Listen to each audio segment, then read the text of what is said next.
Do you know what today is? It's the day that you learn who the best 36 wide receivers are going to be in fantasy football week 9. Now, before we dive into the rankings, let's go ahead and take a look at some of my bigger hits and misses from just last week at the wide receiver position.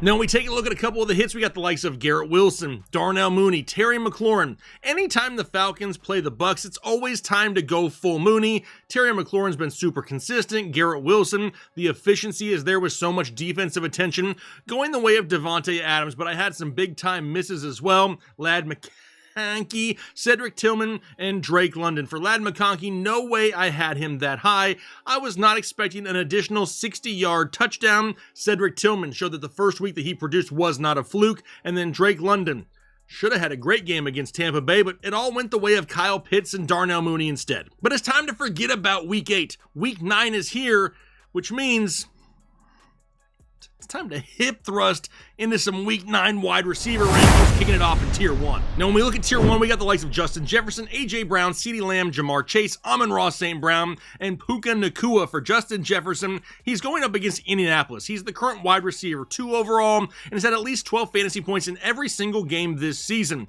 But now, TJ Hawkinson returns. What does that do to Justin Jefferson? We need to remember, though, that this is Sam Darnold, not Kirk Cousins. Just because Kirk Cousins used Hawkinson a lot doesn't mean Darnold will as well. With the consistency that we've seen from Jefferson and a matchup going up against Indianapolis, which is pretty middle of the pack against wide receivers, I got him at number 1. Number 2, it's A.J. Brown going up against Jacksonville. Now, he's had at least 5 catches in every game he's played in this year, has touchdowns in 3 of the 4 games, and Dallas Goedert is still questionable to play. Now he gets a matchup going up against Jacksonville, who allows the 4th most fantasy points per game to opposing wide receivers. Then we go down to CeeDee Lamb going up against Atlanta. And we've gotten to that point, just like we got to last year, where Dallas just says piss on it and throws the ball to CeeDee Lamb all the time. 31 targets over his last 2 games, and he's the only offensive piece that seems to work in Dallas. Now a matchup going up against Atlanta, who allows almost 28 fantasy points per game to opposing wide receivers. Then we go down to Jamar Chase going up against Las Vegas, the current wide receiver 1 overall in fantasy football,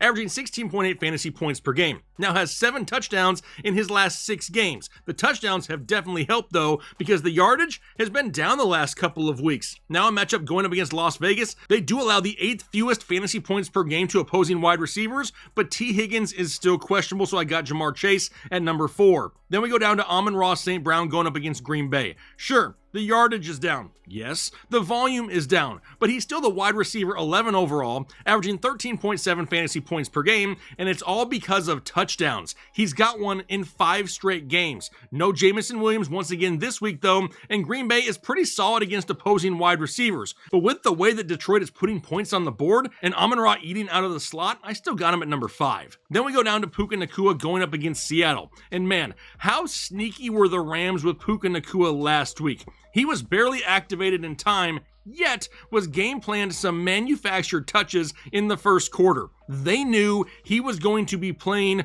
for days before that Thursday night game last week. And because of that, they've known for a long time that this dude is 100% healthy, and a healthy Puka is a top 12 Puka. I got him at the bottom of Tier 1. Then we go down to Tier 2. It's Tyreek Hill, Drake London, Terry McLaurin, Cooper Kupp, Malik Neighbors, Chris Olave, Garrett Wilson, Devontae Smith, and Tank Dell. Now for Tyreek Hill, he's going up against Buffalo, and this one is not ideal. And how much is the foot injury really bothering him, or was it just some rust between him and Tua last week? Regardless, it was still his best game since week 1, even though he only had 6 catches for 72 yards. Now in the matchup going up against Buffalo, they allow the 5th fewest fantasy points per game, and that's the reason Tyreek Hill isn't in Tier 1. Then we go down to Drake London going up against Dallas, and let's be real here, he's a little touchdown dependent. Now he has had a touchdown in 5 of 7 games, so people are cool with it. But if we go a couple weeks without a touchdown here, owners are going to get restless. In a matchup going up against Dallas, who's easier to run on than throw on, we definitely need that Drake London touchdown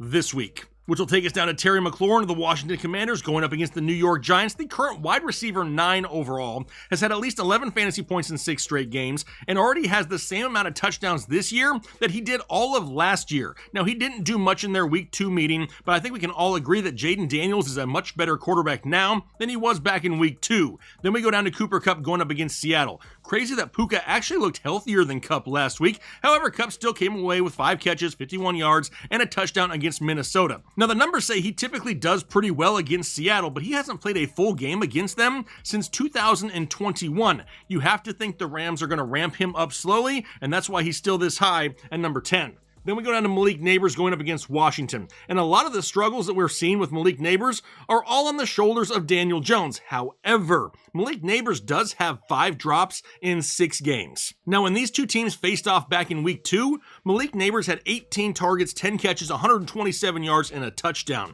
His volume alone keeps him higher in the rankings, and now a matchup going up against Washington, who allows almost 28 fantasy points per game to opposing wide receivers. Then Chris Olave going up against Carolina. Sounds like we could be getting Derek Carr back this week as well, and he really doesn't have any other wide receivers to throw to besides Chris Olave, so we are expecting a lot of targets once again. He just had a season high last week with 14, and now a matchup going up against Carolina. They allow 27 fantasy points per game to opposing wide receivers. Which then brings us down to Garrett Wilson going up against Houston, and as expected, his volume has taken a slight hit with the addition of Davante Adams. However, his efficiency is rising. He's the current wide receiver 7 overall in fantasy football, has 10 plus fantasy points in 4 straight games, and a lot of that defensive attention is still looking at Davante Adams, and it's freeing up Garrett Wilson. Now going up against Houston, they allow the 8th most fantasy points per game to opposing wide receivers, which then takes us down to Devontae Smith going up against Jacksonville. He's coming off his best game of the year last week against Cincinnati. We also know that Dallas Goedert is still questionable to play, and in this matchup going up against Jacksonville,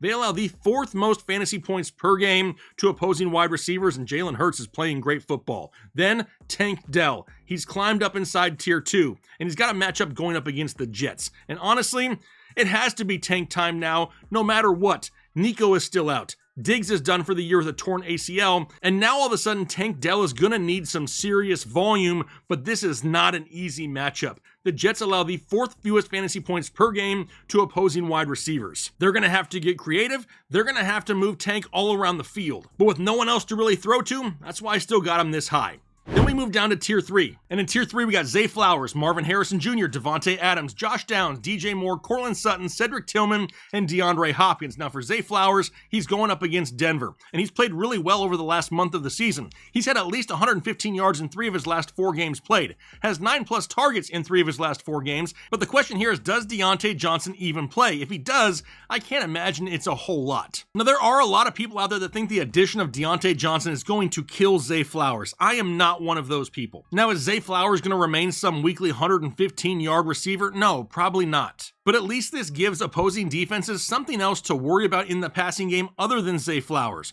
So similar to what we've seen with Garrett Wilson, we could see a boost in efficiency going Zay Flowers' way once Deontay Johnson gets acclimated. Then we got Marvin Harrison Jr. going up against Chicago, and it's crazy. This kid actually produces when they throw him the football. Just had a season high in receptions with 6 and his second 100-yard game of the season. Now Chicago is an all-around solid defense when they're actually paying attention to the play and not the fans in the stands. Then we go down to Davante Adams going up against Houston, and he's really just been a Jag since joining the Jets. And no, I don't mean a Jacksonville Jaguar, I mean just a guy since joining the Jets. Has no touchdowns and does not have more than 54 yards receiving in a game. You have to think that him and Rodgers, though, are going to start forcing that connection to try to win some games in New York. In a matchup going up against Houston, who allows the 8th most fantasy points per game to opposing wide receivers, that could happen this week. Then we go down to Josh Downs going up against Minnesota, and now that Flacco is back and starting, we need to talk about Josh Downs once again, because with Joe Flacco under center, Josh Downs averaged 10 targets a game, 8 receptions a game, 70 yards receiving a game, and had a touchdown in 2 of their 3 games together.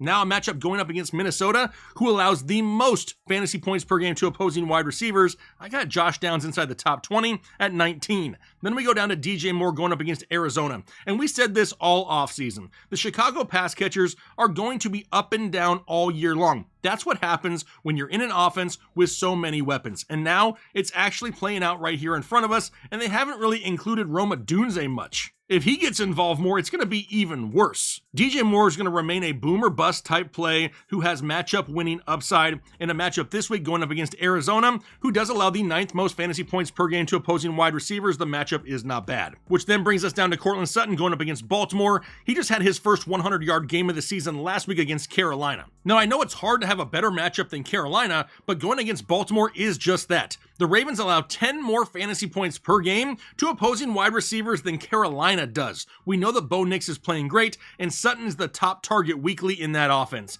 Then we move down to Cedric Tillman going up against the Chargers. Those big plays that we saw a couple years ago in college are finally starting to show up in the NFL. Now, obviously, Amari Cooper leaving has definitely helped Cedric Tillman. He's had back-to-back games with at least 12 fantasy points, 99 yards, and 2 touchdowns against Baltimore just last week, and we know that Jameis wants to go deep down the field. Tough matchup, though, going up against the Chargers. They allow the third fewest fantasy points per game to opposing wide receivers. Then we have DeAndre Hopkins going up against the Tampa Bay Buccaneers. He only played in 32% of the snaps in his first game in Kansas City. You have to expect more this week, and what a great time for it. Tampa Bay allows almost 30 fantasy points per game to opposing wide receivers, and Juju Smith-Schuster is still questionable to play, which will get us through Tier 3. Now we're moving to Tier 4, where we got Jaden Reed, Khalil Shakir, Darnell Mooney, Michael Pittman, Xavier Worthy, and Calvin Ridley. Now for Jaden Reed, he's going up against Detroit, and the fall of Jaden Reed has happened so fast. Only 8.5 fantasy points over his last 2 weeks combined.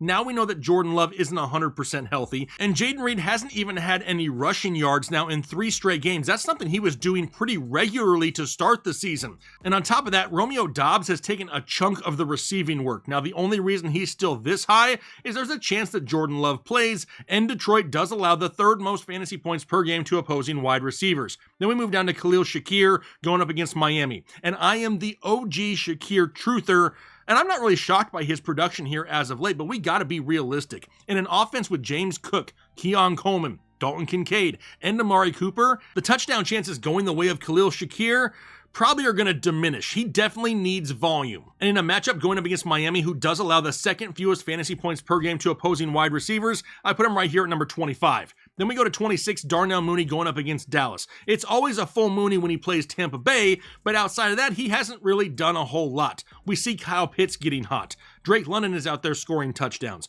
Bijan is eating on the ground. And because of all that, it's going to take away the safety each and every week from Darnell Mooney. But now in a matchup going up against Dallas, they do allow the 12th fewest fantasy points per game to opposing wide receivers. A lot easier to run on Dallas than throw on them. Then we move down to Michael Pittman going up against Minnesota, and he becomes an option once again with Joe Flacco playing quarterback. With Flacco earlier in the season, Michael Pittman had either 100 yards receiving or a touchdown in all 3 games they played together. Plus, this is a great matchup going up against Minnesota, who's a lot easier to throw on than run on. Then we go down to Xavier Worthy going up against Tampa Bay, and the volume is picking up, which is great. Back-to-back games now with 8 targets, but you have to think that we see more DeAndre Hopkins this week. Now, Worthy does have a touchdown in 3 of his last 4 games played, but now he's got a matchup going up against Tampa Bay, which is really like the equivalent of wet toilet paper when you're talking about their defense. This is a super high upside play for Xavier Worthy. Then we got Calvin Ridley going up against New England, and it really took DeAndre Hopkins leaving for Tennessee to have to force the ball to Calvin Ridley. He had 10 receptions in week 8. He only had 12 receptions on the season coming into that game. Now a matchup going up against New England, they allow the 11th most fantasy points per game to opposing wide receivers, and really no reason for us to think that the volume's going to go anywhere else. Which means all we have left is Tier 5, where I have Jalen Waddle, Jackson Smith and Jigba, Jacoby Myers, Keon Coleman, Lad McConkey, Amari Cooper, and DK Metcalf. Now for Jalen Waddle, he's going up against Buffalo, and no one had a great day for Miami last week in the passing game. But Waddle hasn't had over 50 yards in a game since week 1, has no touchdowns on the season, and hasn't had more than 4 catches in a game since week 2. Add in the fact that Buffalo allows the 5th fewest fantasy points per game to opposing wide receivers, and Tua typically struggles against them. I got Waddle down here at number 30 in Tier 5. Then we go down to JSN going up against the Rams, and I love to see that he's averaging almost 8 targets a game, but they're just not throwing him the ball deeper down the field. His average depth of target is only 7.6 yards, and he hasn't been able to do much after the catch. With DK Metcalf, though still questionable, LA does allow 25 fantasy points per game to opposing wide receivers. Then we move down to Jacoby Myers going up against Cincinnati, another player that's pretty touchdown dependent each week, but he plays on a team that doesn't throw for very many touchdowns. It's not the player, it's the offense. But in a matchup going up against Cincinnati, who's pretty middle of the pack against opposing wide receivers, 9 targets this week could make Jacoby Myers a flex option. Now after him, we got Keon Coleman going up against Miami, and Amari Cooper may not be doing much for the Buffalo offense, defense, but the impact that he has made on the play of Keon Coleman is obvious. Coleman has 9 catches for 195 yards and a touchdown over his last 2 games. He only had 200 yards in his previous 6 games before the arrival of Amari Cooper. Now, this is not an easy game. Miami does allow the second fewest fantasy points per game, and if Buffalo can get up early, they're going to run the ball a lot. Then we got Ladd McConkey going up against Cleveland. He had a huge week 8, but I cannot sit here and assume that that is the new norm. Nothing really changed for him last week. He got the same amount of targets. He just had a 60-yard touchdown due to a great catch and bad overall defense. Now in a matchup going up against Cleveland, they do allow the 5th most fantasy points per game to opposing wide receivers, and that's why he's in the top 36. Then I go down to Amari Cooper against Miami, and it looked like he got a stinger on Sunday, but now he's on the injury report with a wrist injury and is questionable to play. With the way that Keon Coleman and Khalil Shakir are absolutely eating right now, I had to bump Cooper way down the rankings until we see him fully healthy in that tough matchup going up against Miami's defense, who really does limit the scoring of opposing wide receivers. And then lastly, I wanted to include DK Metcalf going up against the Rams. He still has not practiced this week as of Wednesday evening. Obviously, if he's good to go by the weekend, he's a top 20 wide receiver. His ceiling may be slightly lower, though, if he doesn't play a full set of snaps. He's just one of those players we need to pay close attention to leading up to kickoff. All right, there you have the quick and dirty top 36 wide receivers for Week 9 fantasy football. Now, in a week like this where there's not very many teams on bye, there are a ton of wide receivers that could be an option for your team. Now, maybe they weren't included inside the top 36. That does not mean they're absolutely going to suck this week. There were approximately 45 to 50 wide receivers that I could make a case for being up inside the top 36. So if you have questions on a player, do me a favor, leave a comment down below. And if you haven't liked the video by now, why the hell not? Hit the like button if you could for me. Now, I'm going to go ahead and get out of here for the day, but hopefully you enjoy the rest of your day, and then most importantly, do your part to make the world a better place. Analytics, off the chain, all the channels, not the same. Jake and Kyle, you know the name. Headline Nation, we running the game.